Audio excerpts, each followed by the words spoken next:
It's time for Twig This Week in Google. Danny Sullivan joins the crew. We're going to talk about Marissa Meyer, fashion plate or genius, or both, how to secure your email, and a whole lot more. It's all coming up next on Twig. Netcasts you love. From people you trust. This is Twig. Bandwidth for This Week in Google is provided by Cachefly. CACHEFLY.com. This is Twig This Week in Google, episode 212, recorded August 21st, 2013. You're not the boss of me. This Week in Google is brought to you by LegalZoom.com. Go to LegalZoom.com for affordable legal solutions you can trust. LegalZoom can provide self-help services at your specific direction or connect you with an attorney, but they're not a law firm. Visit LegalZoom.com and use the promo code TWIG to get $10 off at checkout. It's time for Twig This Week in Google, the show that covers your Google news and all the cloud stories, too. Gina Trapani is back. Welcome back, Gina. We missed you last week. Hello, missed you guys. We had a great panel. I was sad to miss it, but very happy to be back. We installed the internet last week. That was exciting. Showed everybody how to do that. It's one of those. Yeah, I missed 1 week, and 1 week you miss a lot. I know. I don't know if that internet stuff was worth the time. Really. That's Danny Sullivan, Search Engine Land fame. Hey, Danny. Hey. You should know. When did you start Search Engine Land? Well, I started the site end of 2007, and then the previous site dated back to 95, middle of 95. 95?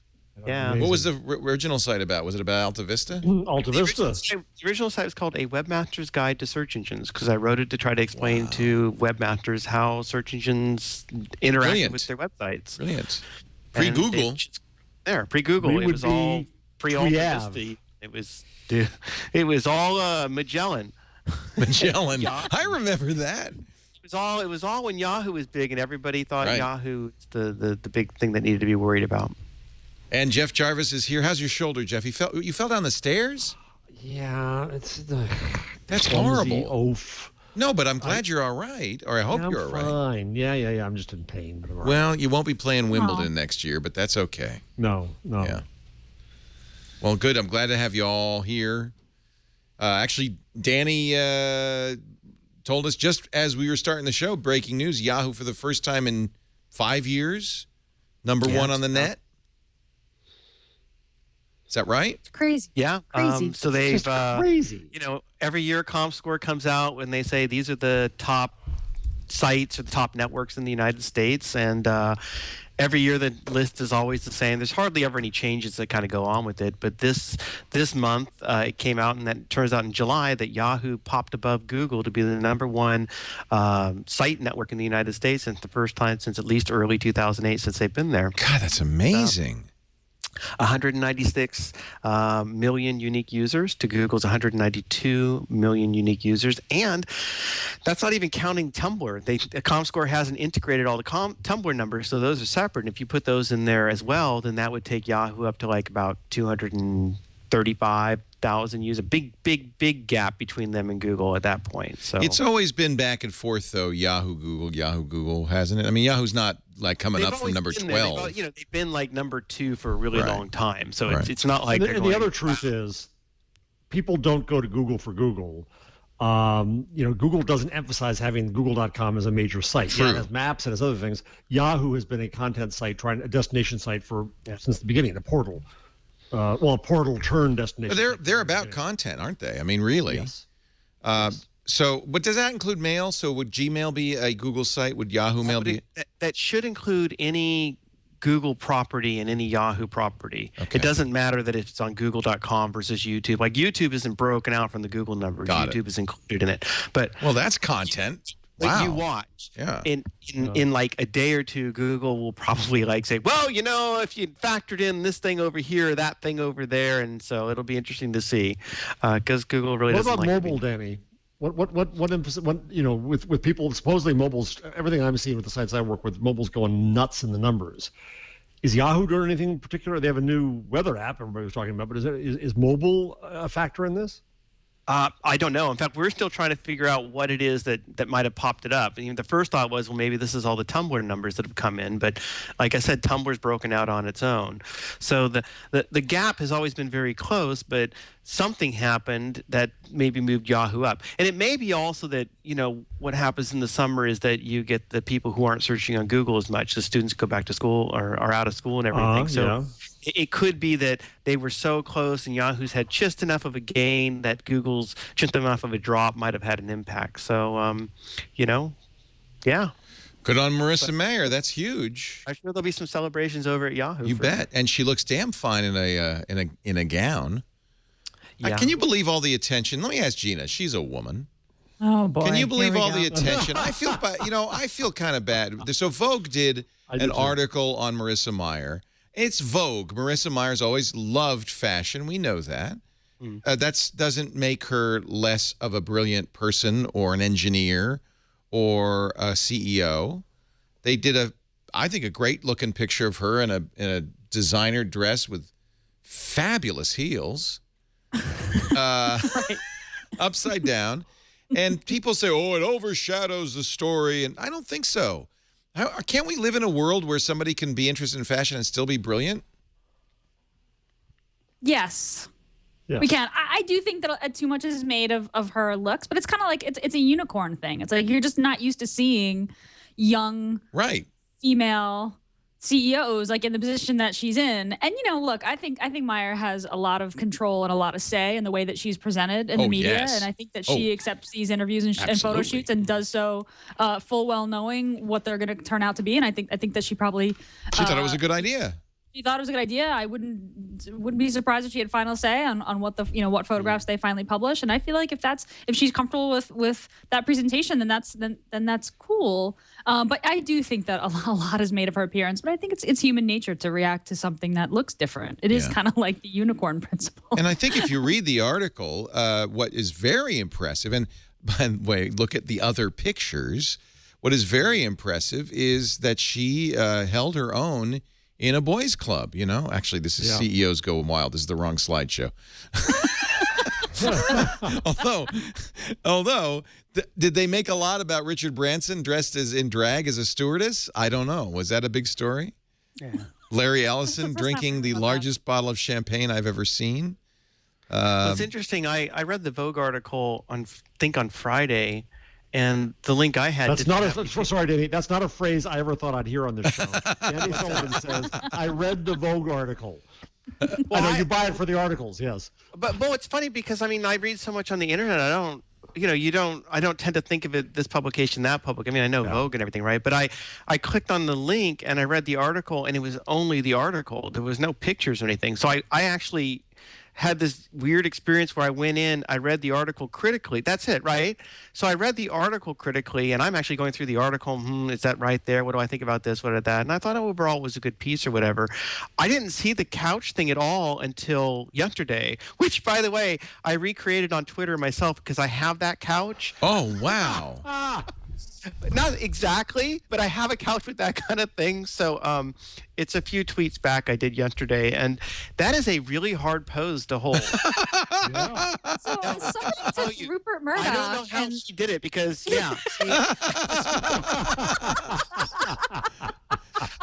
Danny, they have trained professional photographers, lighting technicians, makeup artists.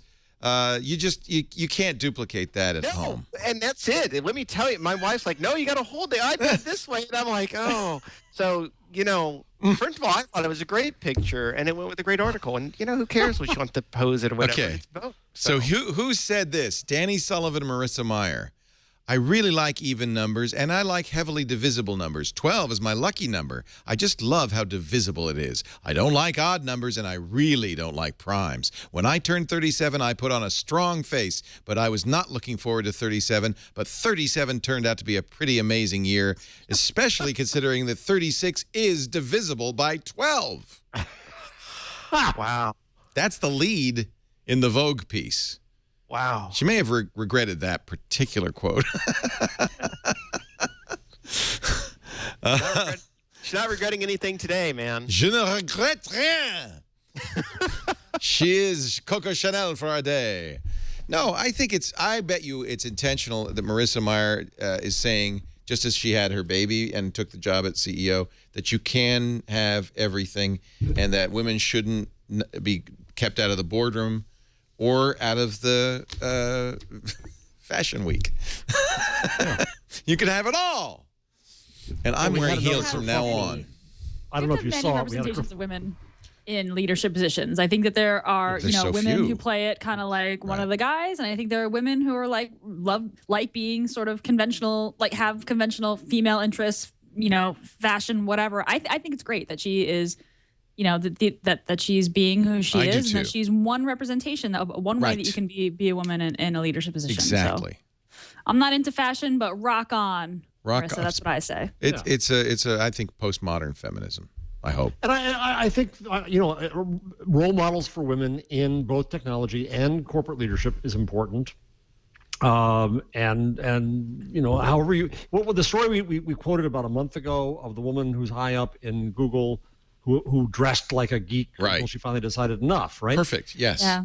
And I salute that, right? You can be yourself. You can be in technology, you can be in leadership, and you can also be yourself, whatever that is. And I just want everyone to know I don't like sports. I don't drink beer, and I don't like cars.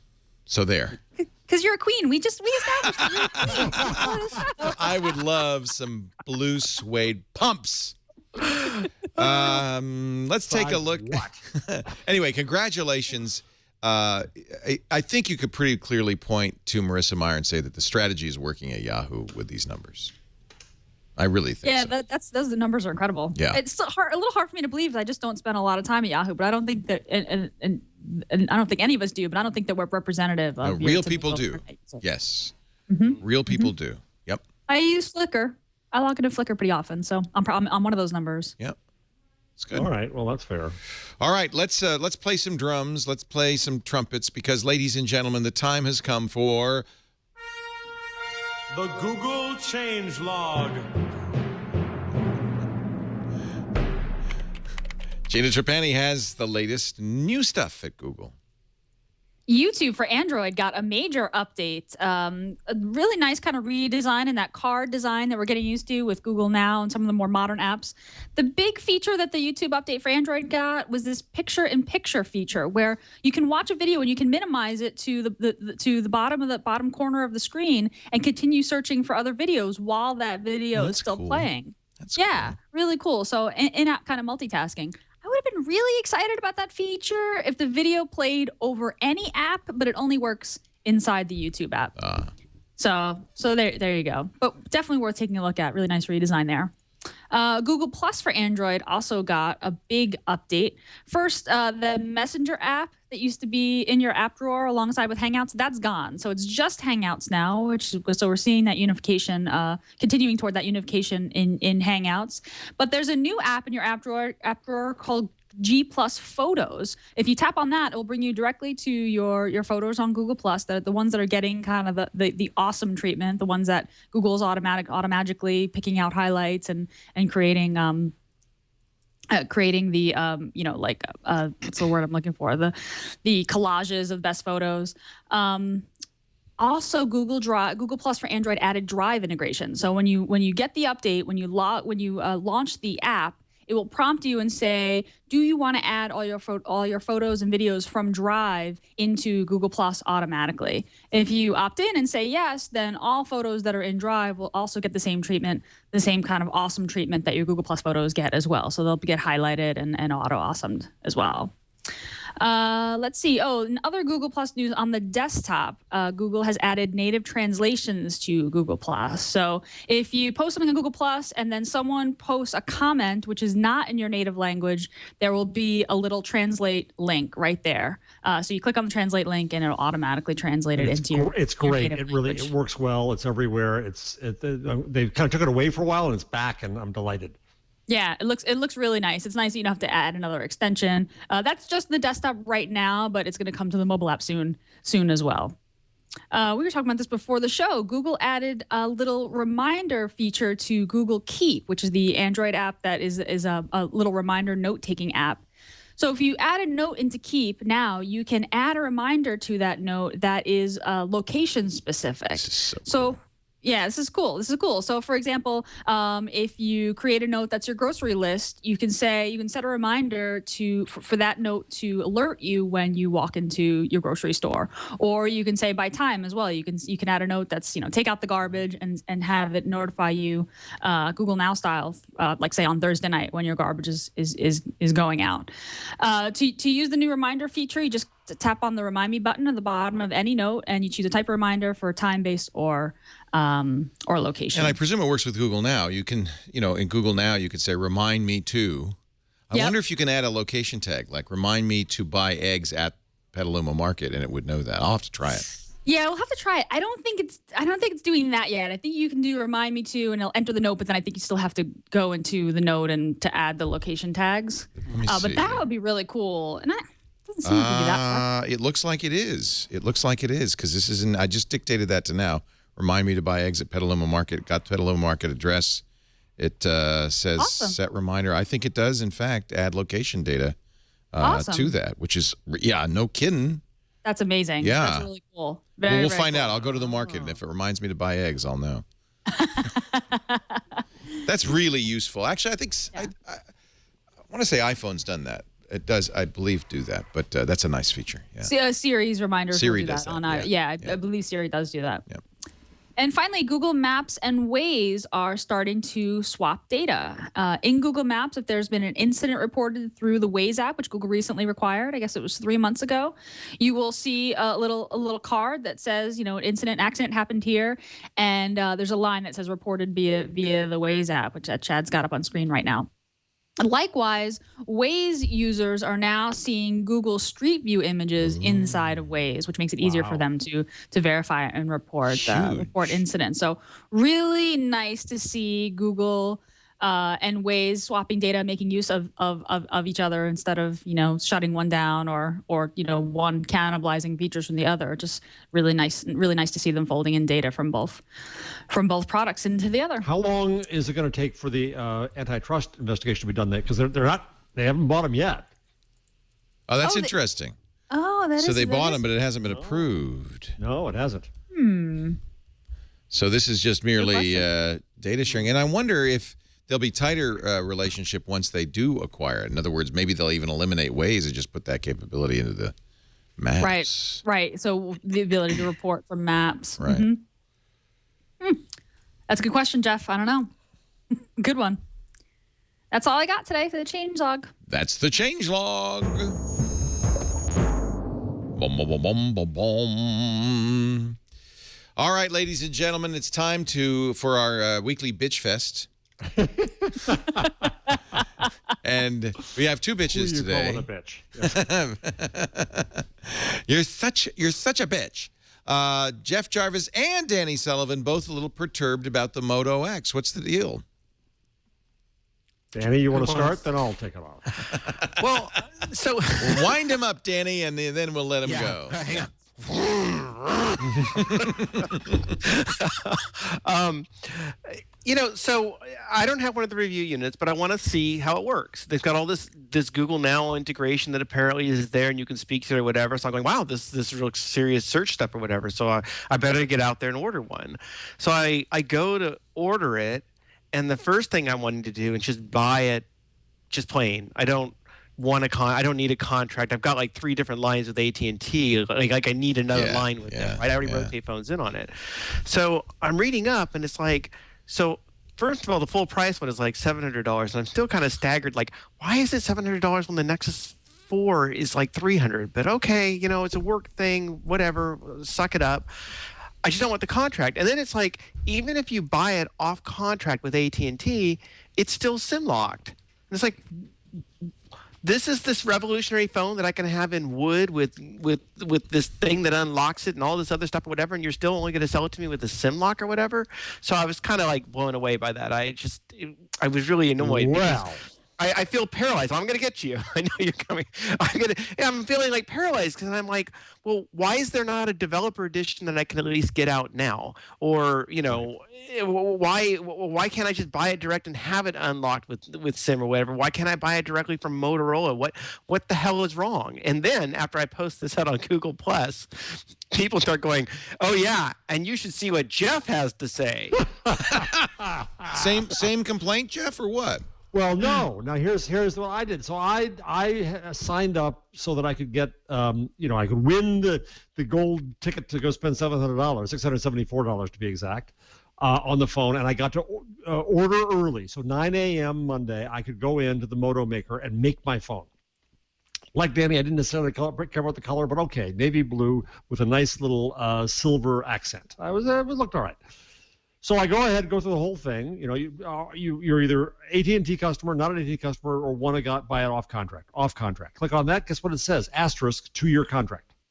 And I'm saying, this is nuts. Come on. And so I let it go for a few minutes, because I'm thinking, Jeff, you do this every time you order something, and then you get buyer's remorse, and then you go through this whole thing, and they're going to make fun of you on Twig. But it said 2-year contract. So I don't want to get stuck with that. I don't want to deal with all this stuff. So I call Motorola. Hold. Hey, like any old telephone company, I wait on hold for 20 minutes. Don't they know how to answer the phone? And the nice guy with the whatever accent says, I'm going to escalate this. Well, wait a minute. I got to point out, you're not buying it. It's not available for normal people yet.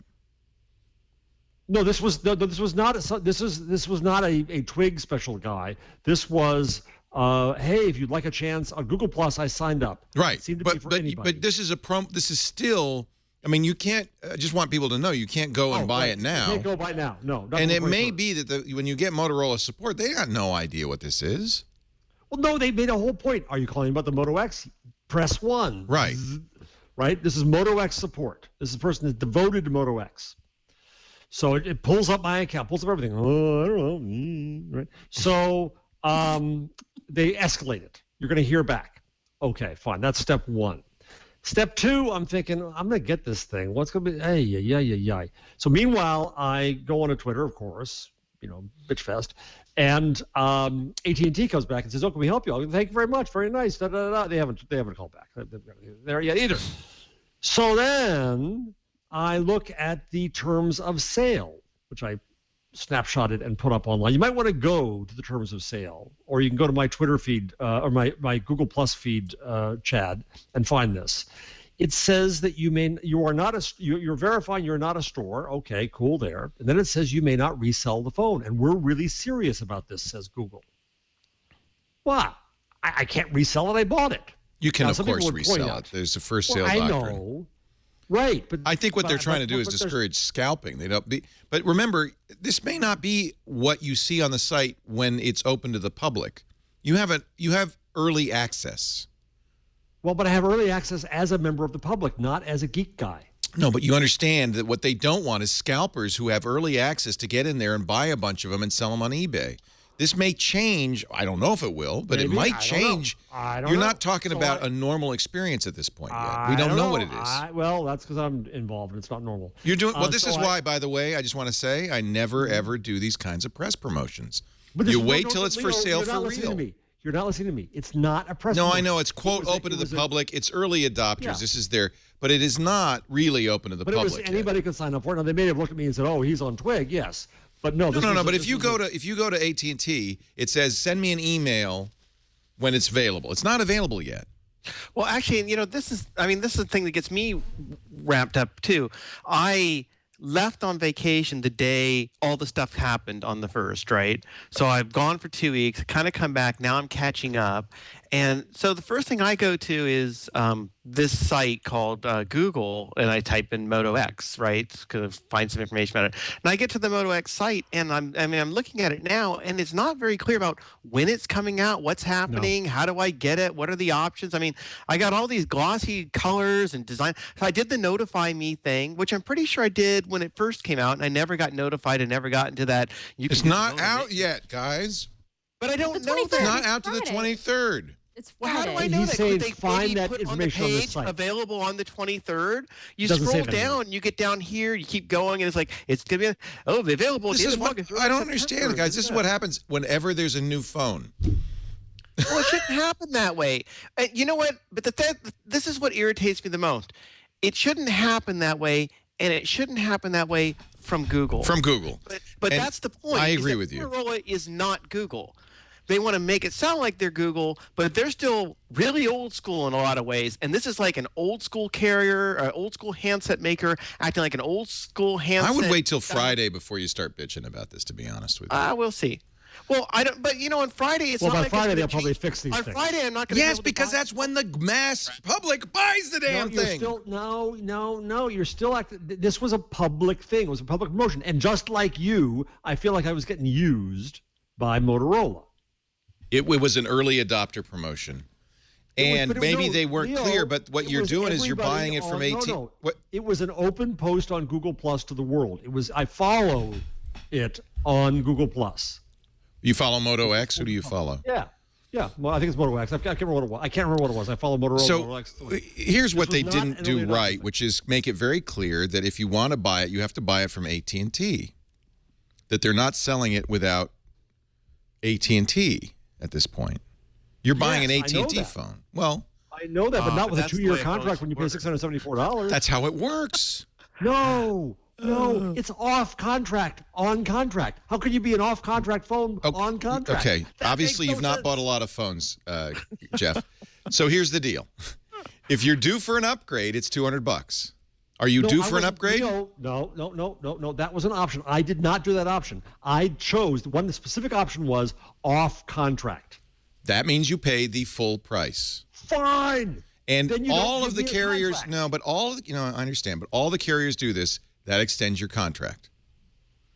That's how it works, Jeff. No, I agree. can It take a sucks, phone. but that's how carriers do it. That's why mobile phones are the most hated. No, I've taken phones to AT&T and said put a SIM in this, and there's no contract.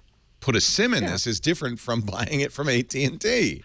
Yeah, but And you the don't other have any thing- choice of buying it from anybody other. That's than right. And so what you could say is, why didn't Google offer a Google edition first?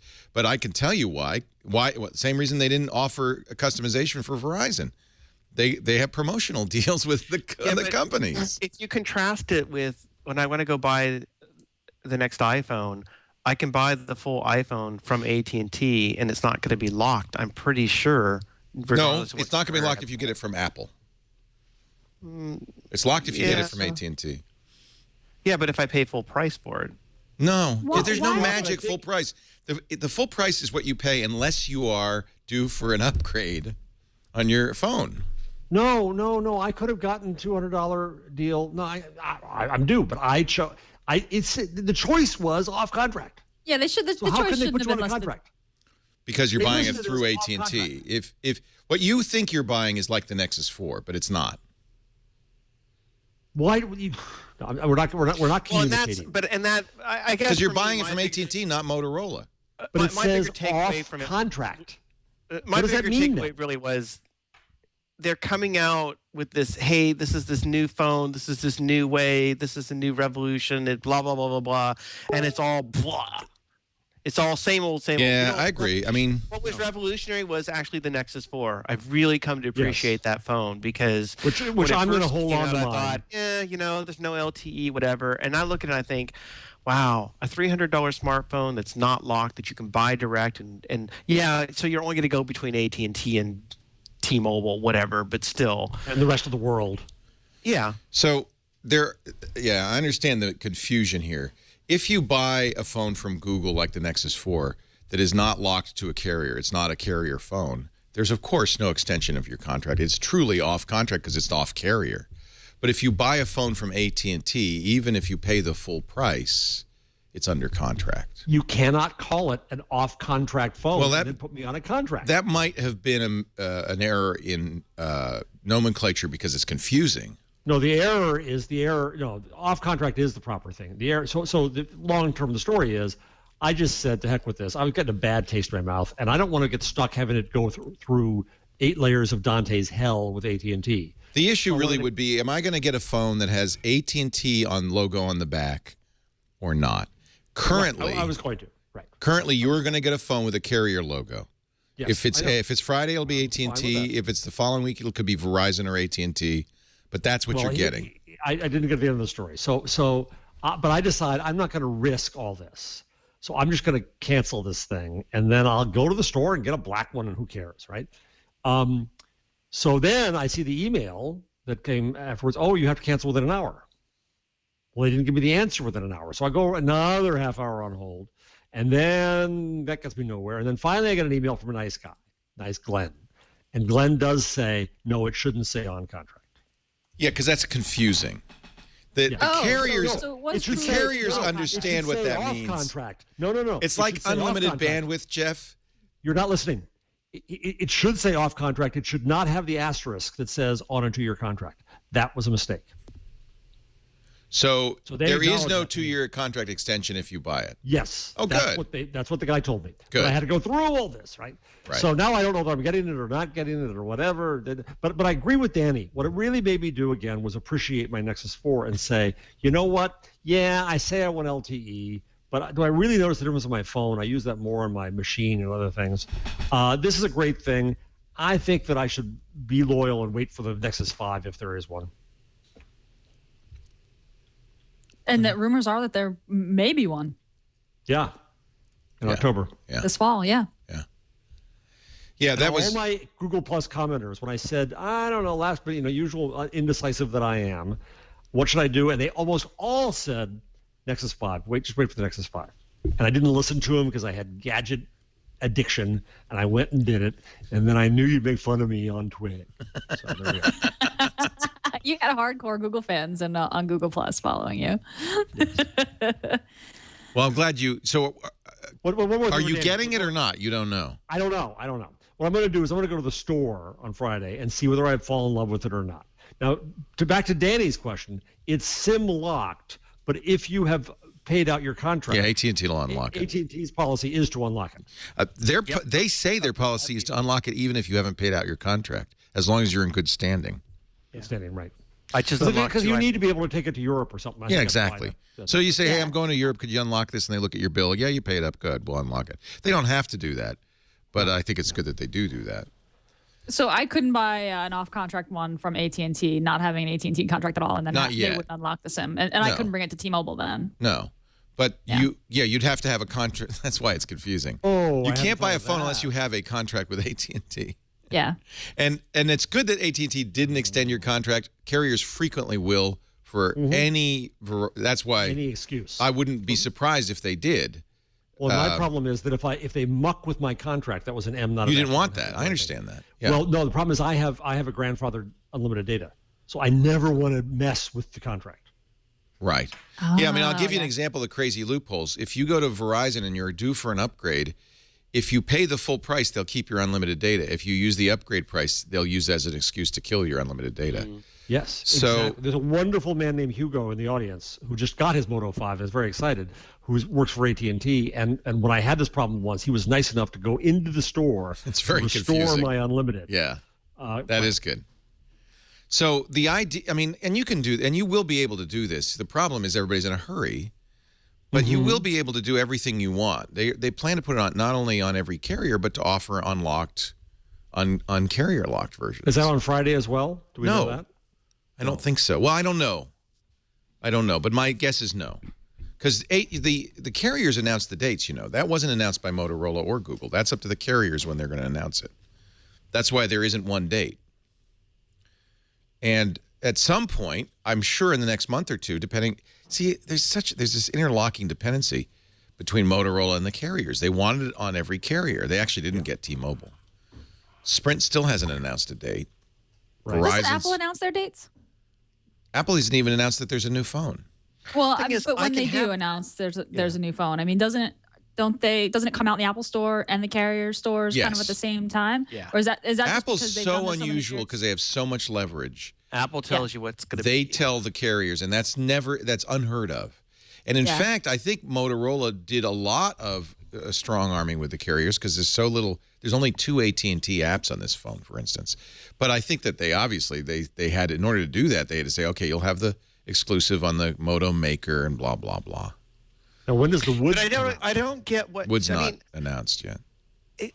if they sold it to you direct, what do I care? I'll just buy it direct from you without the discount. I'll put it on my AT&T account if I want to. That would have to come from Motorola or Google. But why not? Why? Because AT&T said, I'm sure we want a window of exclusivity. I was buying it. Leo's right there. I was buying it myself, Danny, through the Moto Maker, and the Moto Maker is exclusive. It's AT&T right now, and will be. They haven't said how long, but I would bet you will be not for very long, a few months at most. So a few months for no, so I'm moving on to the phone. Well, I know, and that's the problem is you and I and Jeff and all, we all want we're in a hurry, but this is going to take a few months to play out. I think by early next year, you'll be able to get it on any store. You'll be able to customize it on any. One speculation, which is probably true, is that they didn't want all these millions of phones to come to Moto Maker. They wanted to trickle it out. It may not even be an AT&T thing. It might have been, we can only do so much at first. We'll make sure that we've got the production line. They've already pulled back on engraving. Yes. Saying we're not happy with how it's looking. Andy and Akko got one, and they said, we're not happy with how it's looking. Can't belay that. They pulled back on the snaps. They weren't going to ship those, and then they decided, I guess we got it working. So, the smart thing probably would have been just delay this all longer, but I think they wanted to get into the market and get the attention before iPhone 5. Well, they might need, if there is in fact an Nexus 5, they also need some gap between. So what's the speculation? That it'll be from LG?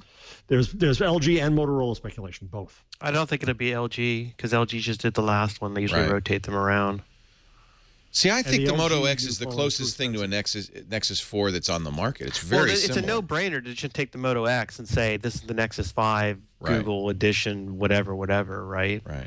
They've told me they're not going to do a Google edition, and that makes sense. Yeah. I don't know. How you liking your phone, Gina? She likes the one.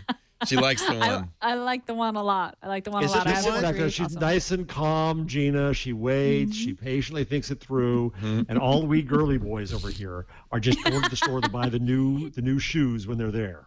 Well, see, what I'm struggling with, because I like the S4. I have a review unit they sent me, and that it's been awesome. Really? I loathe it. I've gotten really to loathe it, mostly because of all the crap on it. I don't have that much crap on it. And actually, I mean, there's just not that much that gets in my way. What I miss the most is there's no photosphere on it. Really miss that. Yeah. But I actually, and I'm going to try to write a column on it, but one of the things I appreciate is there's a lot of camera settings that I get in it that I actually use. Like the burst mode was awesome. My son was doing karate, and I'm like, you put it into burst mode, you hold it down, it shot like 30 things in like 2 seconds, which was pretty cool because then Google turned it into an animated GIF, and he looked really scary. But so I've really appreciated that, but I've been thinking about the One as well. I just like to see how the different manufacturers do it. And then I have this weird thing where I struggle with, I want to have the Galaxy S4, and I want the Galaxy S4 as pure Android, so I want to buy the Google edition, but I want to switch on the sides. I can just flip it and see it with the Samsung stuff if I want it. And I have very unique needs. Yeah, we all do. Yeah, we all By do. the way, that's why I don't have a lot of sympathy for Jeff, because I buy everything and at full price, and my contracts are infinite at this point, and it's just the way it is. And with all four carriers. How many? You're with AT&T as as long as Bradley Manning's in jail. Yeah, exactly. When Bradley gets out, the one thing has really changed for me over the years now is I've always had an Android phone on Verizon, and when the next iPhone comes out, that's going to Verizon. Because when I go out, like it's an event or whatever, I usually like to have a Verizon phone and at least an AT&T phone, so I've got backup on hotspots and everything. And Verizon has just been so pissy with the Android stuff. I never know if a phone's going to get updated. It's been such a nightmare with the Galaxy Nexus that I'm done. It's like I will get an iPhone with Verizon, and that's it with Verizon, because I know they can't mess with Apple. But Android, they'll do whatever they want with. So it's like, yeah, well, I'm done with you. But I also think it's interesting to address what you brought up, Jeff, this resale issue. And I will be interested to see if they do that on Friday, or if that's just pre-release. If you go, I think if you go to their, let me see, they've got all folksy in their wording. They spent a lot of time, and I salute them for this. They wrote the terms of sale in Sorry, my shoulder. What? I'm sorry too. What they don't want to see is people buying English. these and selling them for $1,200 on eBay, which happens often. But they can't control that. No, I don't can think they only can buy legally one say photo. no. I don't think they can legally can't. prevent it. And I'm trying to sign in here. They did a very folksy job of doing this. Which is to And- convince you, frankly, since they don't. I don't think they have the legal. Well, yeah, someone spent time writing a very clever, fun, easy to read. We're going to try to explain it to you. And then it's like, you're not a store. Right. Okay, yeah, I'm not a store. You're also not the boss of me about what I'm going to do with things I buy from Yeah. you. So here's You here's an know- example. You're not the boss of me, Motorola. Well, it's like you're sort of, okay, that's funny, but I think the first sale doctrine it completely eliminates any legal rights they have to say you can't resell it. Yeah. Wait a But second, I want they it can took they off can already. assert that, try to Well, no, but discourage see, it. Oh, yeah, but no, it's there. Somebody pointed out that what they can do potentially is, wipe the phone. Wipe it, That's right. that's like the thing with Google Glass, right? That potentially they could take your glass unit. Didn't they go into eBay and stop somebody from selling? Yeah, at some but see, point? that's why I think it's very similar to the terms for Google Glass, which is you can Yes, it is. you can gift it, but you can't resell it. But here's the wording. yeah, It says purchase payment terms, show us the money, exclamation point, right? You're not Oh, a store. You're barf. buying this phone for yourself or to Right. give as a gift. We can't let you resell it, and we take that very seriously. Now- Who the hell do you think you are, the NSA? well, and that's the question. I mean, they said that with Glass because it's a developer program, and that's why I don't. If that's still there on Friday, We'll see. then I'll that's bet you it is. then that's then there's a big question mark. Other people got objected because it's just so kind of childish. So it's one heading is shippity doodah shippity a. We use FedEx. They say that. Yes, they do. I bet you that's this toned is a totally down different too. thing than Glass. I mean, Glass was an invite-only, whitelisted. The Explorer program where Glass was paired to your Google account, which was whitelisted as a Glass Explorer. It was a different thing, right? This is a consumer product that anybody can buy. It seems crazy. Well, that they but no, could- not yet. Only people who. Well, it's not very yet, right, that's similar. right. So I'm That's saying right. these might be equivalent of Explorer terms. If it's still there on Friday, then it's Yeah. bullhucky. But it may not be there on Friday. It may just Emailing be this early. to Chad now. Coming up next week, do we still hate Moto or not? Stay tuned. So clearly, by the time we can get the Moto X on the terms in which we want it, the Nexus 5 will be out, and we'll want that That's instead. the point. By the time I get That's the the unlocked version that I want, by the Nexus 5. So, bleh. By the way, you can buy the Moto X on eBay right now. It's unlockable for $950. So get on out there and get it. Yep. But does it have wood? No, this is black or white. That's This the black is or white. Does it have a carrier logo on it? Didn't look like it in the picture. In a month, if it's Doesn't not look available like it. in gold, nobody cares, right?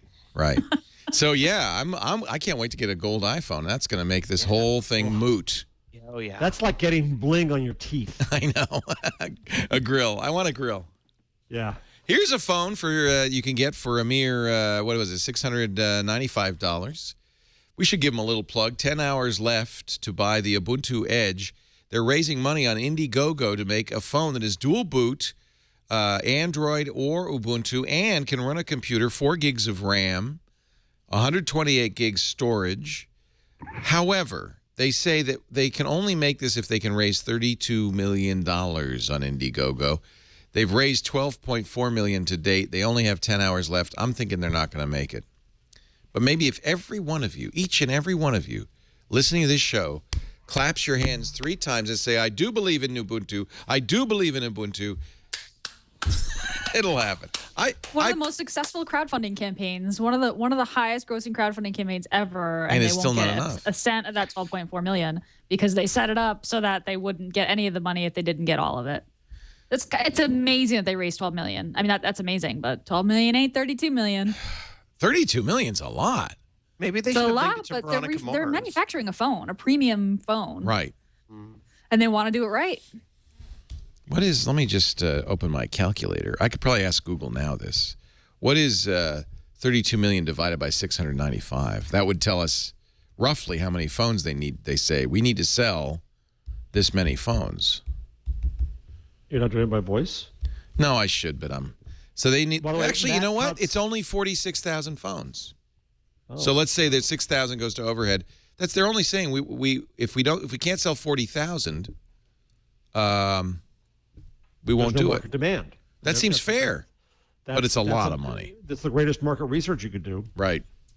What's critical mass to make this profitable? I put my $700 in. I can't really do more than that, but since I have 18 you phones, usually buy 5 things.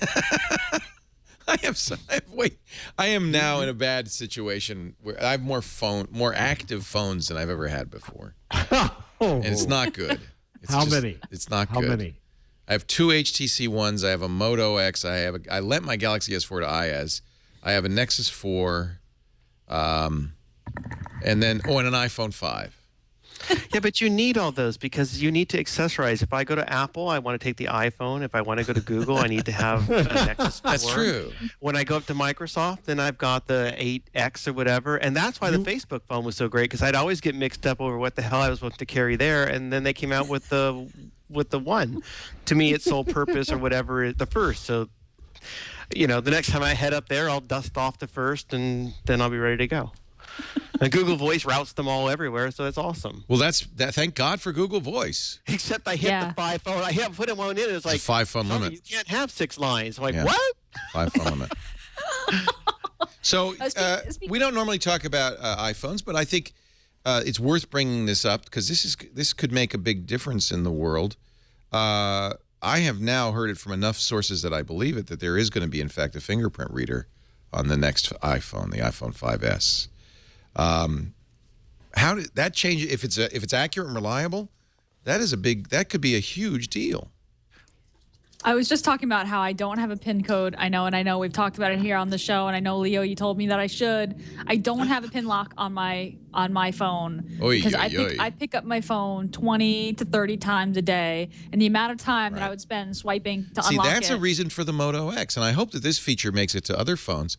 When you're in a authenticated Bluetooth area, you can say this is a trusted area, and so when you're sitting next to your computer or in your car, you wouldn't have to do that. That's a great feature. I love that feature. The fingerprint scanner is an even better feature, right? I think so. Assuming that the same exact action, you take the same exact action to unlock your iPhone, whether the fingerprint scanner was on or off, but the fingerprint scanner will let you in if it's your finger.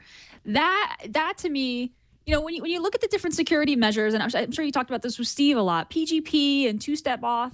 Security generally equals complete pain in the rear, right? It means expending more effort, spending more time, setting things up and verifying what a secondary things. The fingerprint scanner is just same action by default, but adds an extra layer of security. It's like websites that automatically redirect you to the HTTPS version. It doesn't require any extra user intervention. That's innovation. That's what security has to look like, right? Right now, security looks like going way out of your way.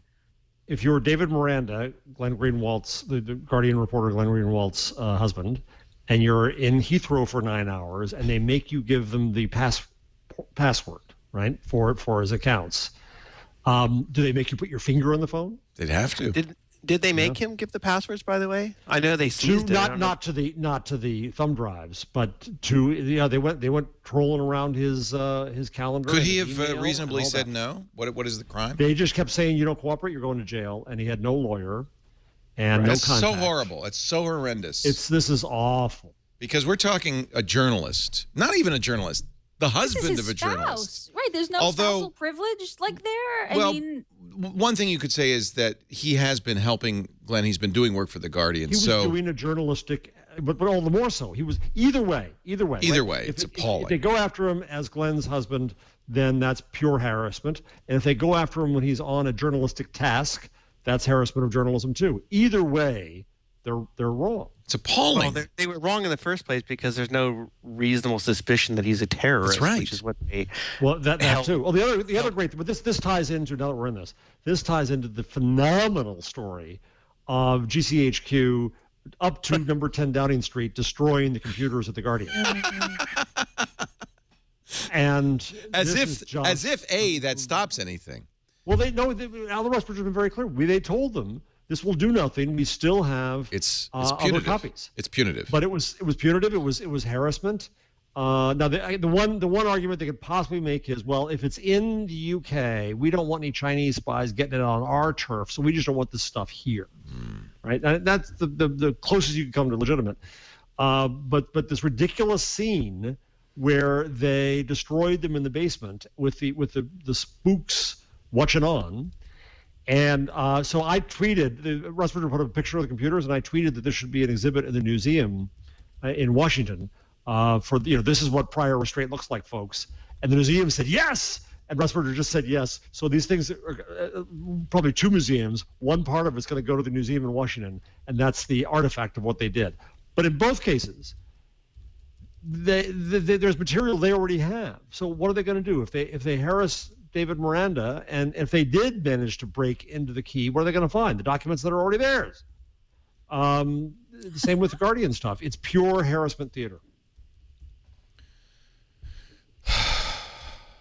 And it really is a chilling effect on something we need desperately, which is good journalism. Well, so is, we should mention this, so is the sentencing of Bradley Manning today. 35 years. Yeah. That is a chill on journalism. That is a chill on sources. It is a chill on free speech. It is a chill on watchdogging the government. It is a shameful, shameful moment in America. And on that happy note... Well. I mean, But I'm with you 100%. I'm with you 100%. See what happens when I'm in pain? I can bring the show down. Manning's a little more complicated. He was a soldier on duty. He had made oaths and so forth. So it's more complicated. I It's a little more complicated.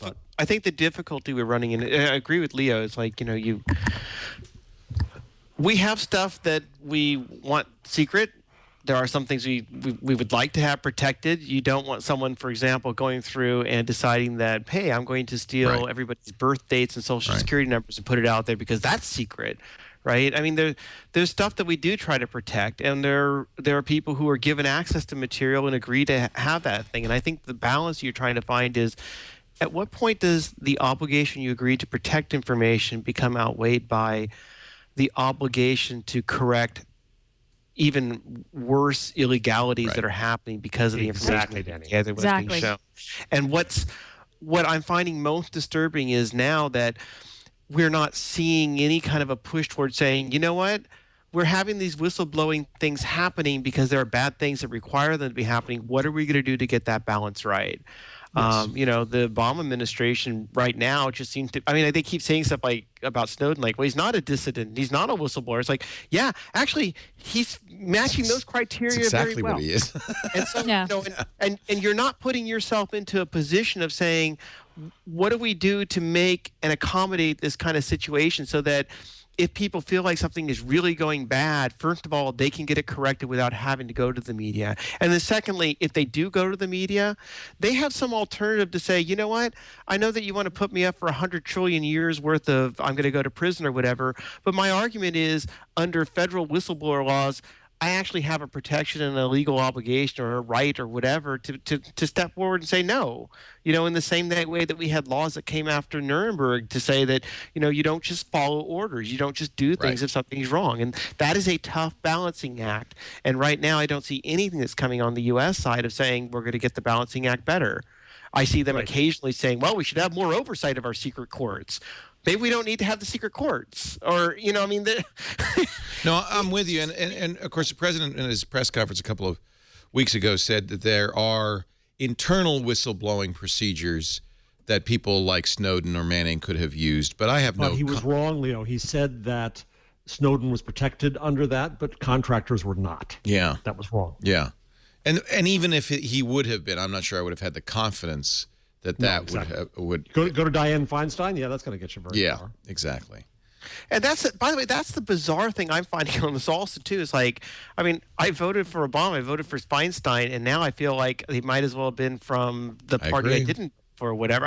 You kind of think like, when you get there, do you just sort of like get brainwashed and everybody comes out the same in the end? Or I wrote a piece for the Guardian for this weekend that's going to go up because that's been troubling me a lot, Danny, because I'm the exact same way. I didn't vote for Feinstein, but I voted for Obama after having voted for Hillary Clinton. You couldn't. We should point out vote for Feinstein. Yeah.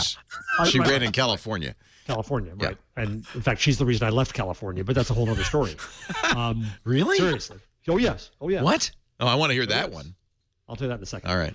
But my conclusion about the president, because I wrote this piece just saying basically, do you really what are you thinking? Do you really want to go down in history as the president that destroyed privacy and The Fourth Amendment. transparency and speech and so on? And I think it's the secrecy corrupts and absolute secrecy corrupts absolutely. That you start to believe that if this is secret, this is power, and this is what we need to have, and that's where our advantage lies versus somebody else. And I think that's kind of what happened to him. He went down a vortex where they convinced him that secrecy is what you have to have, and secrecy is exactly what's causing this problem. That we don't know what's going on with our government. Right. It's causing a complete lack of trust in our government. Right.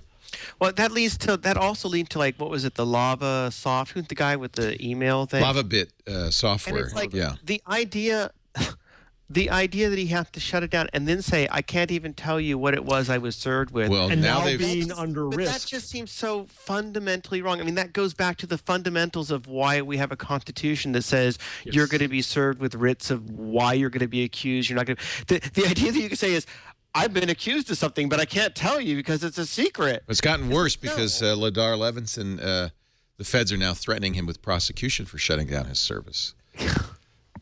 Hey, we were going to have this great way to wiretap Snowden and others, and you shut it down. You're going to jail, buddy. And there's no way to correct what they would argue is the bad. So, Right. so if He they go deleted after him, that's deleted it. it. Man. That may just be saber rattling. But the fact that they're even saying that's that what is they're doing. appalling. And now, of course, I don't know if you guys follow Grok Law, but that's a great website. Was that an overreaction? I think it was an mean, overreaction. Yeah. I think Pamela didn't really understand exactly what's going on. I also think that Pamela Jones, who writes Grok Law, which is a great site for figuring out what the hell's going on in our legal system with regard to lawsuits and so forth. I think she wanted to shut it down for other reasons at other times. And What was this piece? Can we summarize what? if you go to what her was? groklaw.com, you'll see her last post. Grok Law, I'm telling you, is a great She site. says that because email, she takes the love of it, quote, because email is no longer safe, this site depends upon the anonymity and protection of anonymity through email. Thus, I can't operate it anymore. Goodbye. Period. Done. Yeah. Whoa. Yeah, she just basically pulling the plug. Yeah. Kind of shocking, but and I think it is overreaction. But nevertheless, I don't think And that. I'm not trying to diminish No, the principle that she's addressing. she's here, right. But there would have been ways to address it, I think. She says she's getting off the internet. She's just disconnecting entirely in the name of privacy. She says, my personal doesn't want decision is to participate." get off the internet to the degree it's possible. I'm just an ordinary person. But I really know after all my research and some serious thinking things through that I can't stay online personally without losing my humanness now that I know that ensuring privacy online is impossible. I find myself unable to write. I've always been a private person. That's why I never wanted to be a celebrity, why I fought hard to maintain both my privacy and yours. I do think she's mentioned before that she wanted to stop doing Grok Law, that there were other reasons, but she does make a good point. And, we've said this before. It's hard to say that you're going to be private in any way. It's very clear now if you use email, it's not private. And Part of what she's saying is that this is the chill. This is and that it is one the way or chilling the other. effect. I don't have faith, so I'm leaving this. Yeah.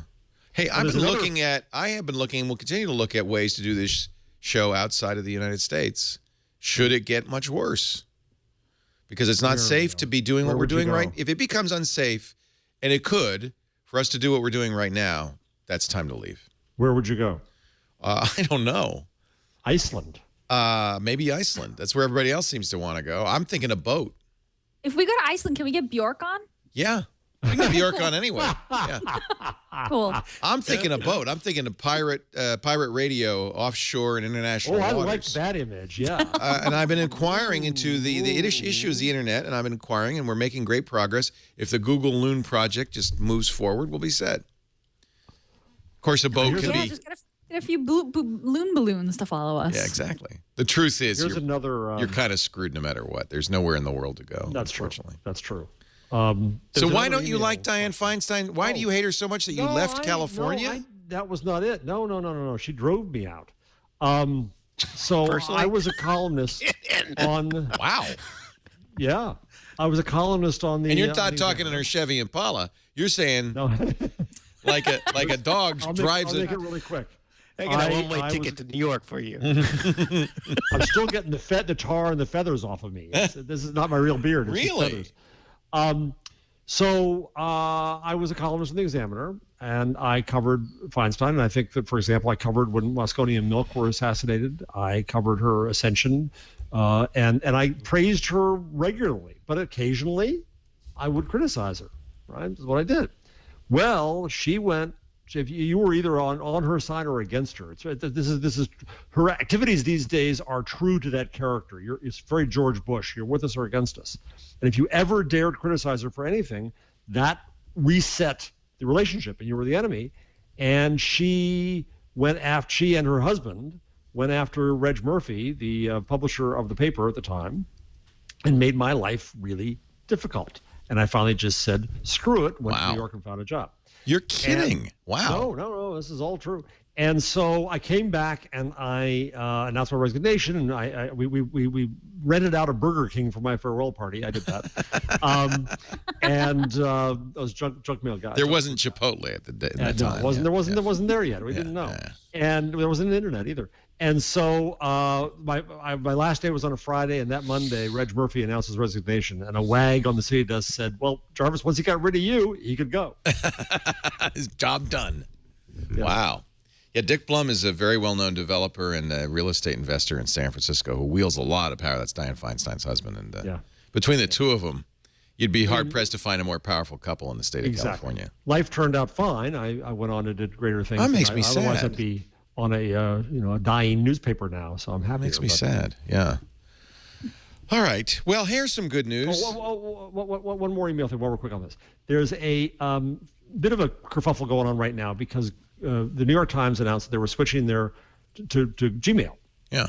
And so now there's all kinds of people on Twitter saying, "Oh, well, no sources are ever safe there," blah blah blah.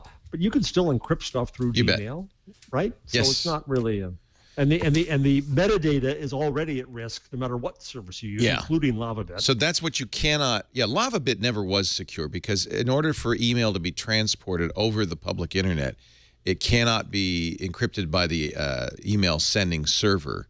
Gmail is encrypted, but only if it's talking to another encrypted SMTP server, which are few and far between.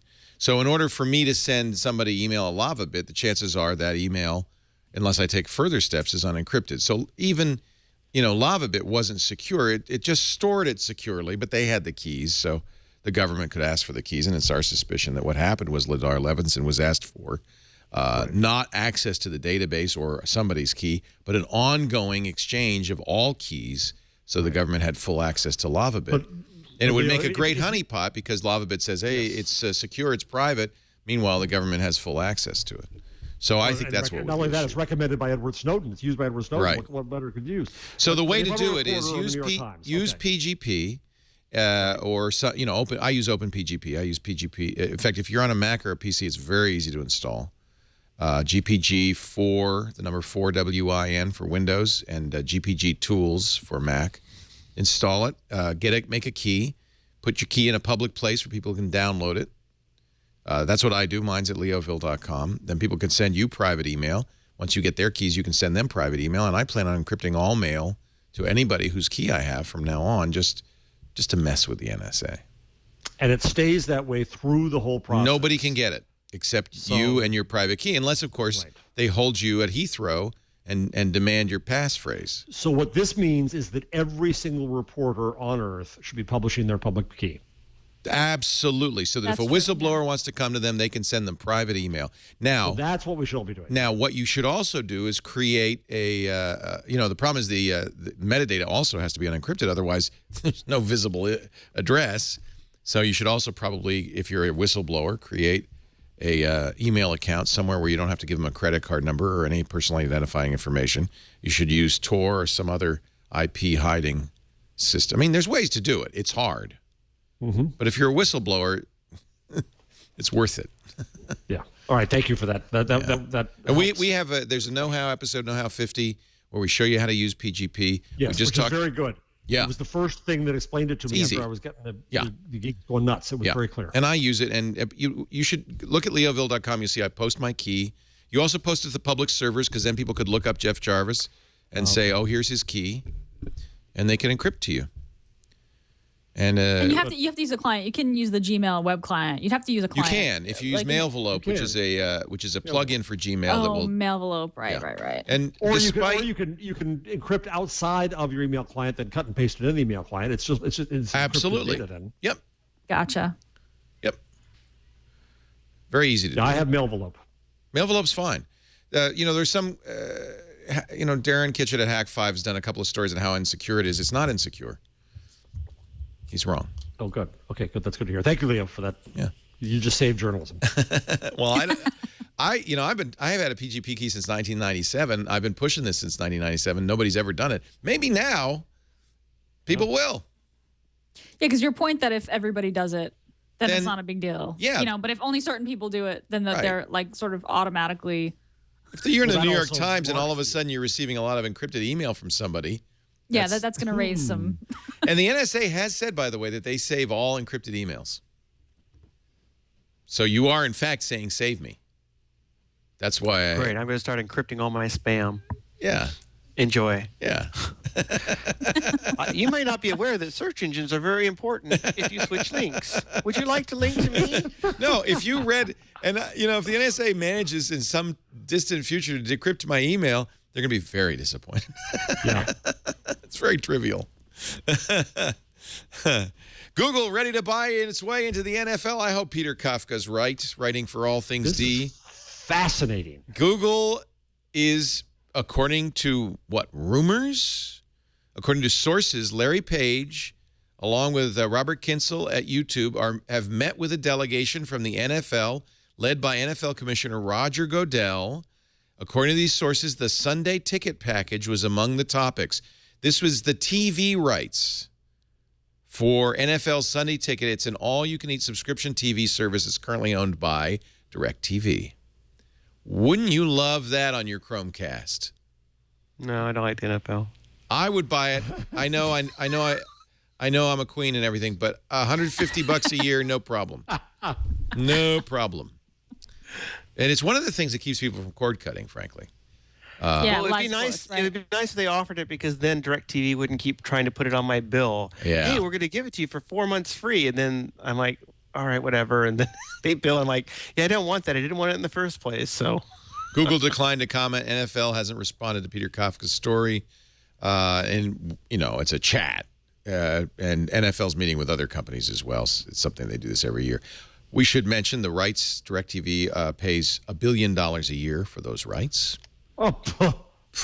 Nothing. Chicken feed.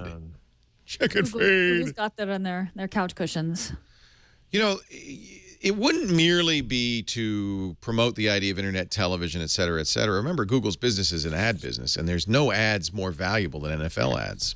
The Super Bowl because ad. it's the ads where you actually know you're watching it then. Right. It's the last remnant of live TV. Yeah.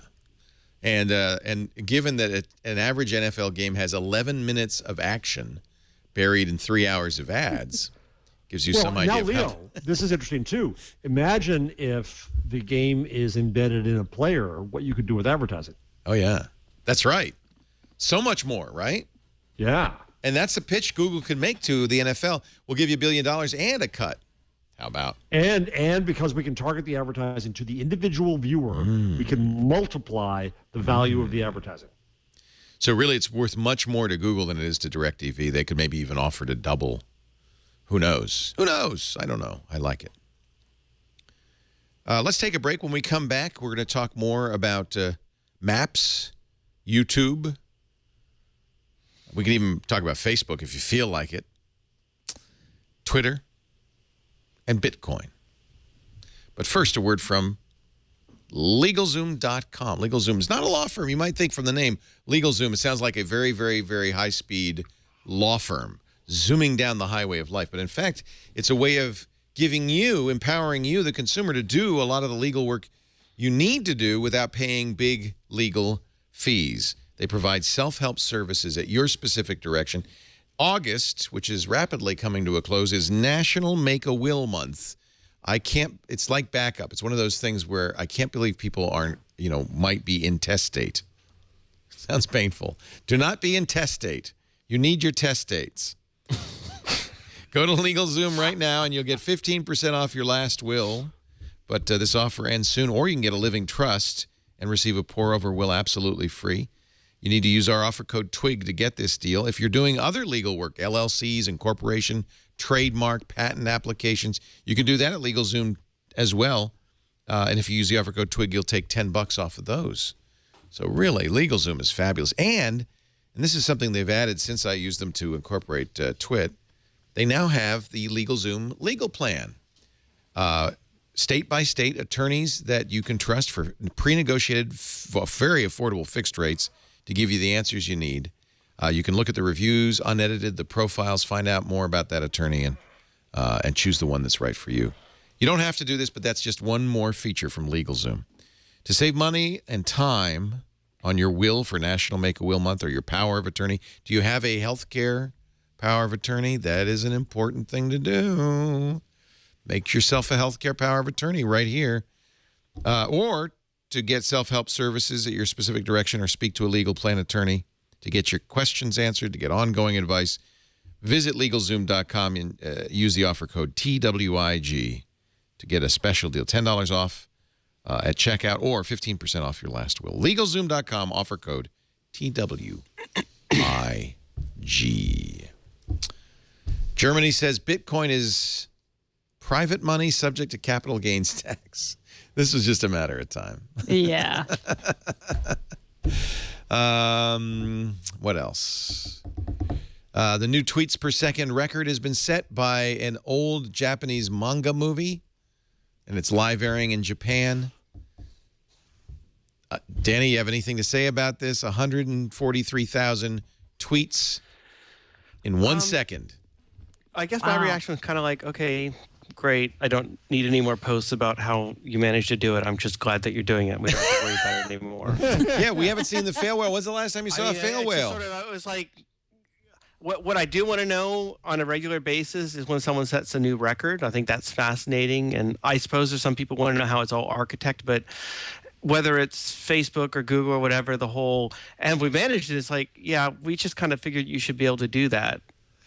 I know, but if you're an engineer sitting in a data center where you have done Herculean things that no one even thought possible 5 years ago to support that kind of network traffic, you want to But the manga thing, it was fascinating that did it. It was an old movie, I am always fascinated by what pops up more, how did it go. I wish actually Twitter made it easier to spot that stuff. I would love if you could just They need a zeitgeist. Like when Sharknado happened, from my stream, I thought the entire world must have been obsessed by it, right? And it turned out it was like, yeah. It was a certain It was a certain crowd. segment. Yeah, certain it was crowd. our segment. Yeah. Very sad friends, yes. But that was useful to know, so I kind of want to look at that stuff. The more Have you guys trend seen stuff I can Magic get, Rex? I find all that fascinating. Magic what?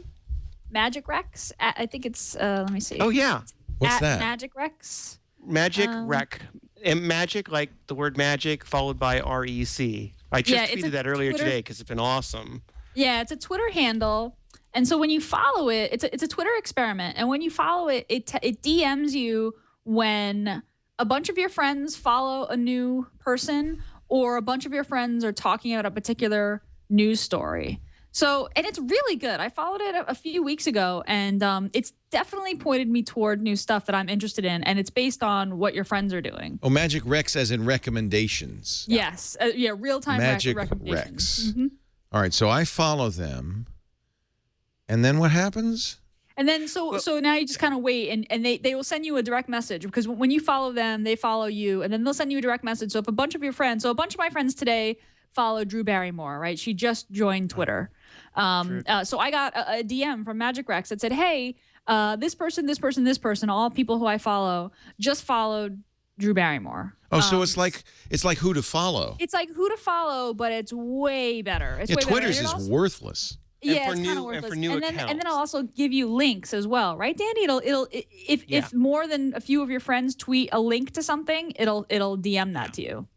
I mean, it's great because it's sort of like a notification of what happened with a bunch of just your friends. And that's what's been really compelling about it. Like the one I got yesterday, I know I got it this morning, and that's why I tweeted something like, "This is amazing," because I've been doing the same thing, and it was like a bunch of people followed internet.org, which just came up on Twitter because of the whole Facebook thing, and so I didn't know that account existed.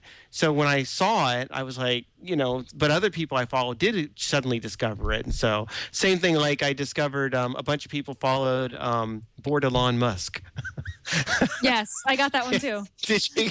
That was like, what? So he has an account that was there, and I might have helped generate the Drew thing. I saw somebody else come on, like, Drew's not on Twitter yet, so I'm like, yeah, I'm following her. And she followed me right back. It was great. Yeah. Bored Elon Musk, that's actually a pretty funny account as well. That's an invention from Elon in his downtime. A futuristic hyperparody account.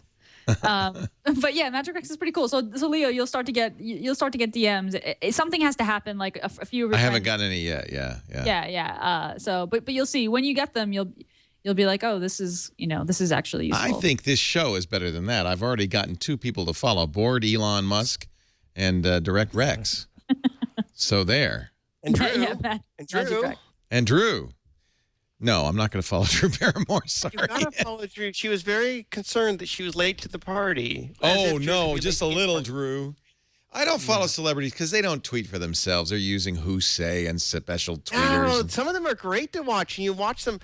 It's fascinating sometimes when, I don't know, some of the celebrities are awesome to follow because they really are themselves, and they're tweeting things, and they don't. I find it fascinating. And I find it fascinating when 2 different celebrities, I've been meaning to make examples of this, that you don't expect start talking to each other, like a William Shatner and Pee Wee Herman. That was Not fun. That those 2 came together, but That would be fun, yeah. But then the other ones are boring. Yeah, who cares? But didn't I think William Shatner did tweet Christopher Haddad. What was his name? The Canadian captain of the ISS. So that was cool. He's real. What's his name? Rock Center. The 30 Rock. Oh, yeah. 30 Rock, We're old guys now. I can't come up with a name. I want to say William Wyndham, but I know it's Alec Baldwin. Alec Baldwin. Balding Alec Baldwin. Yeah. He's himself. Lady Gaga is herself. Lady's real, and have you been following her back and forth about Perez Hilton? No, I didn't see that one. Oh my God! She posted how upset she is about the Manning sentence. Oh, good for Gaga. That was pretty interesting. Yeah, I think Gaga is definitely real. That's definitely her. So wait, now I'm looking. I had to switch over to her all because it defaults to just. She going back and forth with No, so somebody tweeted her or messaged her that Perez Hilton was in her building. I didn't know they'd had a falling out, and she said, "If this is true, you need to tell me immediately." And it was like this whole thing going on, and then Perez Hilton starts tweeting her saying, "Your little monsters are killing me here," and and oh my God, it went on and on and on. You'll have to search for it. It's probably deleted on both their feeds by now. So that's both of those were real.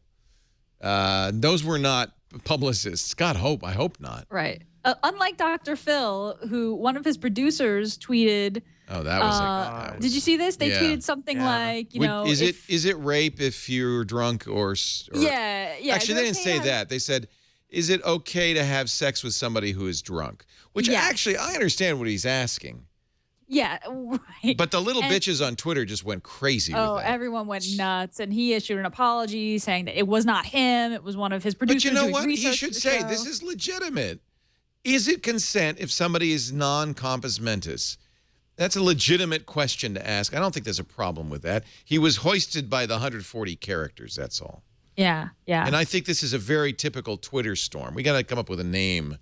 Yeah, it's true. It was the way that it was worded. It was poorly worded. It was like, if a girl is drunk, is it okay to have sex with her? Right. And so, which people took as, if you don't have consent, consent of someone who is it okay? Which obviously, but if they'd had more letters, they could have said, is a drunk person able to give informed consent to something like sex? That was the question. And that's a legitimate question. Right. I don't think that's a bad question. And I think the Twitter people were, You know, the only reason I'm a little bitter is because I say one thing about somebody, and then all the little people on Twitter start telling that person, "Did you hear what they said about?" They want to stir up that kind of stuff. They love that. It's the Howard Stern problem too. Yeah. The what? Howard Stern problem? Howard Stern problem. He complains about that as well. Yeah, that you can say one thing, and it doesn't matter if the person's listening; they'll hear it. Oh yeah, you can't say anything about anybody anymore. Used to be you could say stuff about people. You could talk trash about people in public. Not anymore. Yeah, no, subtweeting, you get caught. Used to be I could slam people right and left all day. No one would ever know. Anything else to say before we get our tooltip and number? I promise I'm not going to make my tip the Five Guys Android app, although I'm tempted to. Oh, that's just... I saw you. I saw you eating that burger. Did you catch me eating that burger? I caught a quick shot. I was like, it was that good. It looked good. Good. You're a pro. I'll just wind Jeff up over here about Feinstein. I'll get this burger. 40 million registered Vine users. Oh, yeah. Wow. I'm too old for Vine, I think. I go there. Someone should buy that. Somebody should buy that Vine thing. That thing is going to be huge. Twitter did hire a Google executive away to run their entertainment business. I don't know if that means anything or not. Jennifer Prince will helm. I'm saying helm because it's in Variety. Will helm Twitter's ad sales effort in movie TV biz. Yeah. Should we talk about internet.org? What's the latest on internet.org? Tell me about that. The Zuckerberg At all. It's his balloons, his loons. He wants to bring his loons. The Zuckerberg effort. I guess internet.org is the site with, for it. Nokia and Samsung. Every one of us, everywhere, connected. Everyone should be right. It's Zuckerberg's watching initiative ads to from keep everybody Facebook. online. Yeah. Watching ads from Facebook. Yeah. Just imagine what the world would be like if Facebook could track every one of you instead of just 1 in 7 of you. I look at this and I think Mark Zuckerberg went to his publicist and said that goddamn Sergey Brin is getting all the attention. Make me Tony Stark. Today the internet isn't accessible for 2/3 of the world. Imagine a world where it connects us. The purple's got to go. His plan is a lot less imaginative than internet-connected balloons, but it's pretty straightforward. It's like lessen the data that mobile apps take up, lower the cost of wireless data, and make it worth it for businesses. And he kind of made the point of saying, like, Facebook's not going to make a lot of money from these people because they're, not rich. Oh, but that's not true. We have an obligation. Oh, there's a way, I'm sure. Everyone. Oh, yeah, there's a way. Right, exactly. Hey, a penny, 6 billion pennies adds up to something. Yep. Yeah, well, maybe they could just do it here first. I mean, yeah, let's start in the U.S. This would be good.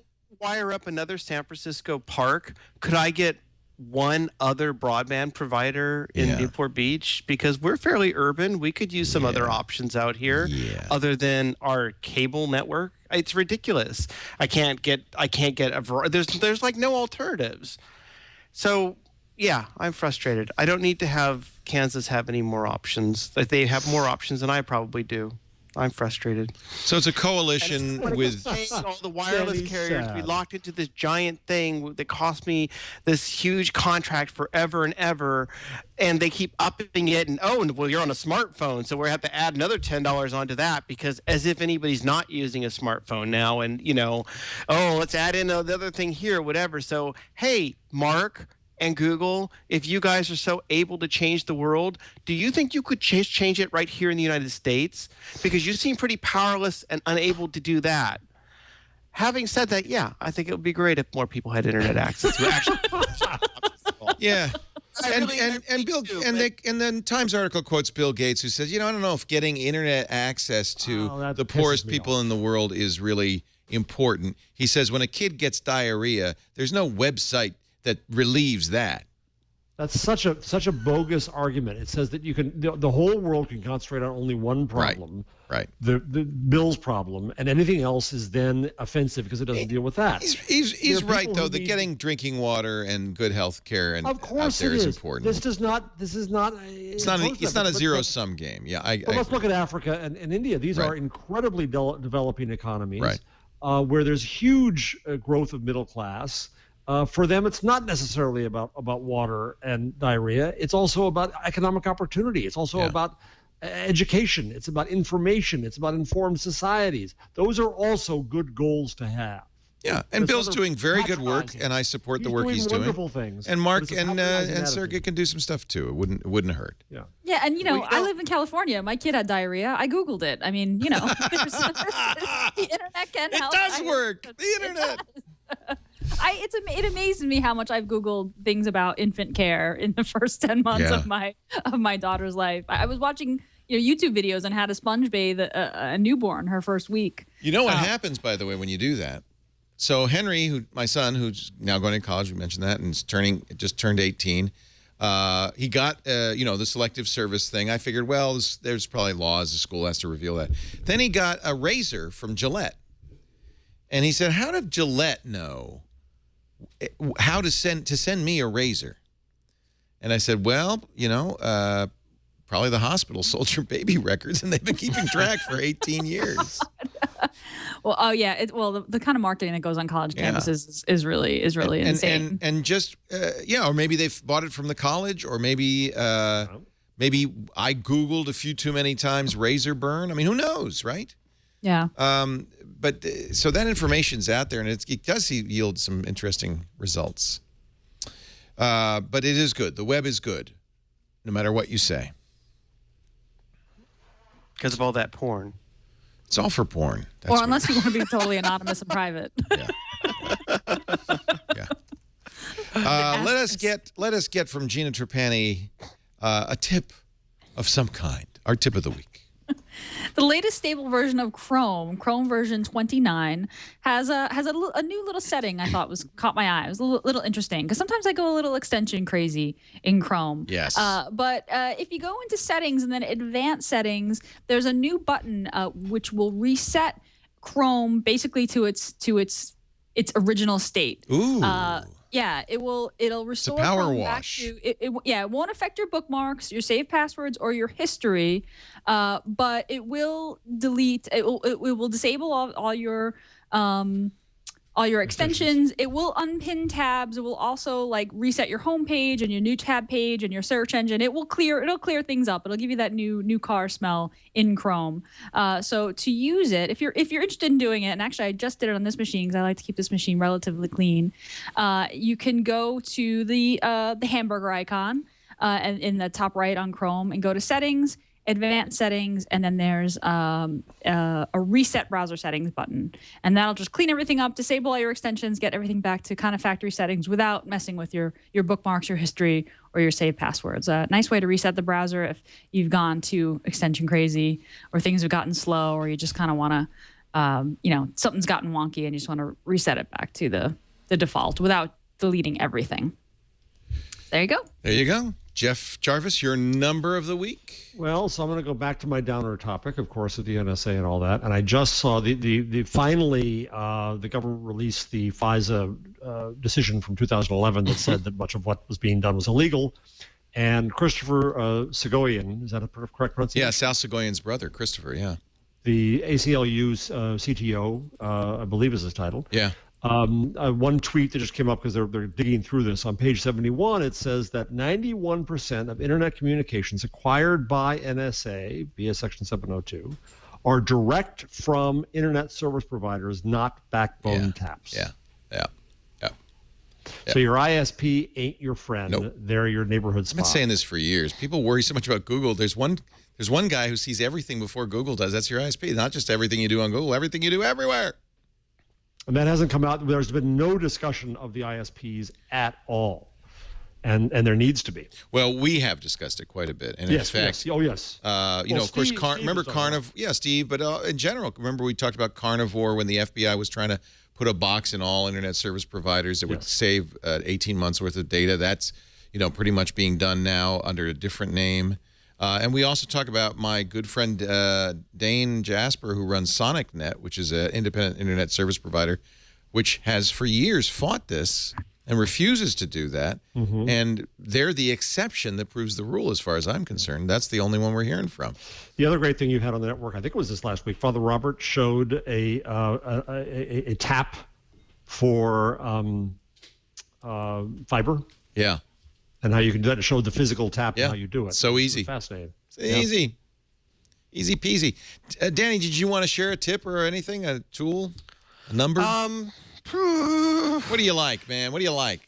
I don't know. I do a column on CNET every so often, like once a week it's the Common Sense Tech column. And maybe I'll just share two things I did there. Yeah. I went on my trip, and one of the columns I wrote when I came back was if you don't know about it, the idea of just going local with your SIM card. If you've got an unlocked phone, it's pretty easy in a lot of countries. Like at Heathrow, I got off the plane, walked over to a vending machine, got a local SIM card, and away I went. I love that column of yours. What's that? I love that column of yours. It was great. I've not seen the vending machine. I would kill for that. Yeah, it's really nice. And I mean, it was like basically about $30 that I paid, and then I had unlimited internet access and 3,000 minutes and 3,000 text messages, 300 minutes, and it was great. And you're wired up, and you're not paying all these charges to your local thing or whatever. So I'd encourage people to think, hey, you can go local with stuff. But you can only do that if you have an unlocked phone. You have to have an unlocked phone, but it's not as hard to unlock some of the phones as you think. Like if you've got an older phone and you still kept it around, AT&T will unlock it, as we talked about. Yep. I unlocked two, a Samsung S4 and a Samsung S3, just by Googling it, finding the code, typing it in, and away I went. Yeah. It was pretty slick, and it worked. You got to have the unlocked phone. Although the vending machine will sell you an unlocked phone if you need one. Yeah. But it's nice, if you're going, especially if you travel around a lot, and you probably pick these things up once you get going. But there's no need to be tied in that way if you don't want to be unplugged. And the other thing was just my following column that came up after that was, now that I got back from the trip, I was like, time to organize all my photos. And I don't have a good tip there. I just sort of was expressing pain points on how all our photos are going, and there's so many photos that are out there that I just feel like I want to throw up my hands and give up. But instead, I'm kind of redoubling my efforts to dive into this stuff, and I'm going to try to explore it a bit more and how to maybe make your photos more manageable. And I'll help you with that one. This is a third-party service, but it's a great service called Everpix, EVER. I've been using that. PIX, yeah. And that's one of the things I'm exploring. Although, see, the problem I run into with Everpix is Mac, but not Android, right? Well, Yes. here's the thing that I'm doing now, and no surprise, La Vida Google, but on my Chromebook Pixel, this has now just been extended to others. I put in the SIM card in the Pixel, and you can do this on other Chromebooks now. It automatically uploads the latest photos straight into Google Plus. The Google Plus stuff, it does all the auto awesome. I can very easily manage them and put them in folders and all that kind of stuff there. I'm loving that. The issue is for people like Danny who take pictures on a camera. You can put the SIM in. Most of my You put the stuff SIM, not the SIM. You put the SD card. Right. And in fact, one of the things about the Google Plus thing that I get into in the column was I really love a lot of what it's doing, and yet it is difficult that it doesn't automatically put things into albums, and it's generating more photos than I can even handle already. And then I like to have my local copies, right? Let me tell you, getting the stuff out of Google Plus is not as easy as you might think, because you either do a Google takeout, and when I tried to do it, it was like a 16 gigabyte file, which is a lot to try to download at once, or you got to go through 500 photos at a time, tick, tick, tick, tick, tick, tick. I kid you not, tick, tick, tick, tick, tick, tick, tick. Oh, that's ridiculous. So I'm really hopeful that they'll evolve that service, because I think it's the closest of these. One of the things I'm realizing is I really feel like you need a solution that automatically does the upload out of your phones, because we take so much out of it. But I also want some kind of a system where when I sync my stuff and I put them into albums, if I ever want to go into something else, all that stuff does not get locked behind. And I don't have the answers to all that yet. I think you should continue looking at Everpix. I know it doesn't have a plugin for Android phones, but it does Picasa web albums. It does Facebook. It does Instagram. It does Twitter. It does Flickr. You can have It's nice. as his picture life. Sorry, go ahead. And the other benefit that I really like is you're uploading full resolution pictures. It then gives you a very quick and fast way to review it. It has flashback, which I love, which is your pictures from this day in history. And since I've uploaded all my pictures, I have 40 or 50,000 pictures on here. I have a very nice album of stuff going back throughout my history. And I think Everpix, it's not free. I think it's $50 a year or something like that. Right. Is a very interesting solution. This is created by the guy, we had him on Triangulation, who who worked for Cool Iris. Remember that great Cool Iris, which eventually became the Google Gallery, the Android Gallery. And he also worked on another project that you might recognize, and I can't remember the name of it. But this is, I think, applying a lot of intelligence. They dedupe. You can go back through years. I can go back to my oldest photos and see them year by year. I think there's a lot to be said for this. I've been definitely playing with it more. And in fact, one of the things and Picture Life is a very similar service that is more expensive, but it has a few more things, like it can handle Android as well. But part of me, what I'm hoping is that they could somehow, like if Everpix, I wish it could just talk directly to Google. I bet you that happens. I really do. Look at the services that they support. It's a pretty good, including Picasa Web. Now, I think that's the first step in Google and Gmail, by the way. So, but I'm also wanting to have a service that when I put everything, because I want to come back and if I do put stuff, I wanted to actually either smart put things into albums and actually work, and that's part of what the highlighting stuff tends to do. Right. And then if I add to it a little bit, that'd be great. But I just don't want to be locked into anything, because years ago I had Photoshop Elements and I used to organize everything, and then it was like 5 years wasted, not going anywhere. Yeah, I use Lightroom, and this also will pick up all my pictures from Lightroom. So pretty much every picture I've taken is in here. And they organize by geolocation as well as date. I agree. It's a real problem. This is the closest thing I've seen to a solution for that. And I take a lot of pictures. I'll keep exploring. Yeah. Yeah, I'm pretty happy with it. I got out of it, and then I realized I was kind of, I needed something. I have a very simple tool that was going to waste more time than you ever thought possible. If you were suffering a little iPhone, iPad envy because of the great Lauren Brichter's Dots game, good news, it's now out on Android. You can thank me or curse me later. Oh.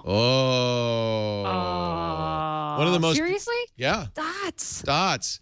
One of the most... It's simple, beautiful, and Lauren is a brilliant programmer. And it is a game that once you start playing, you're never going to ever. I curse you, Leo Laporte. I'm clicking on the install Did button. I say the wrong person? It's not Lauren Brichter. Who is it? It's isn't it Lauren? Who did this? It's not Lauren. Who did Dots? Anyway, it doesn't matter. And puzzle. It's a very famous Mac programmer who's, I guess, hired somebody to do it for Android, but it's a perfect port. Perfect and port. It's perfect. It's the game about connecting the dots, which of course is what we talked about with the Yes, connect your dots. Here's tap a tiny tune.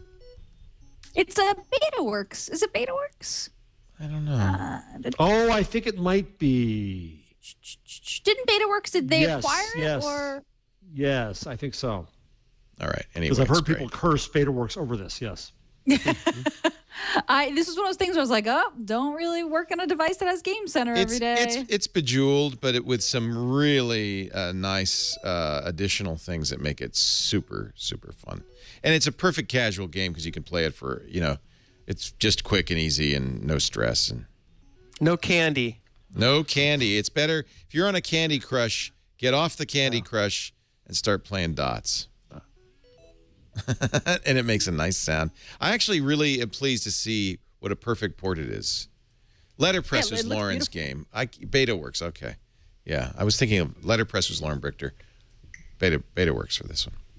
Dots, watch out. Put it on the front page. You'll be playing it. Hey, I want to thank you guys for being here. It's so fun to do this show. Jeff, I hope your shoulder feels better. Jeff Jarvis is professor of journalism at the City University of New York. Dots, excuse me. Yeah, sorry. Didn't mean to distract you. He is also the author of Public Parts and What Would Google Do and Gutenberg the Geek. And you should see his blog at buzzmachine.com. Thank you for being here, Jeff. Danny Sullivan, Search Engine Land, Marketing it, Engine Land. I didn't realize you were doing that CNET post. That's great. Yeah, that's fun. There's a lot of stuff in here. This is wonderful. Yeah, Yeah, it looks like a really good column. Common Sense Tech at CNET. Love it. Thank you so much for being here, Danny. You're Thanks for having one of me the back. best commentators Great in to this have you, space. Danny. Yeah, it's just Yeah, great. good to have you, Danny. Thank you very much. And of course, we're so glad that Gina's back this week. Gina Trapani, smarterware.org, thinkup.com, todotext.com. And all And about Android on Let's Tuesday not forget nights. the most important thing. That is the most important thing. All about Android every Tuesday night. Thank you very much, all of you. We'll see you next time. This Week in Google is every Wednesday, 1 p.m. Pacific, 4 p.m. Eastern Time, 2000 UTC, 2000 UTC on twit.tv. If you can't watch live, we love it if you do, but if you can't, download a on-demand audio or video at the website, twit.tv/twig, anytime. Or subscribe. That way you get every week. There's subscription services, any pod, Dog Catcher, Instacast, Pocket Casts, iTunes, all that stuff. Thanks for being here. We'll see you next time.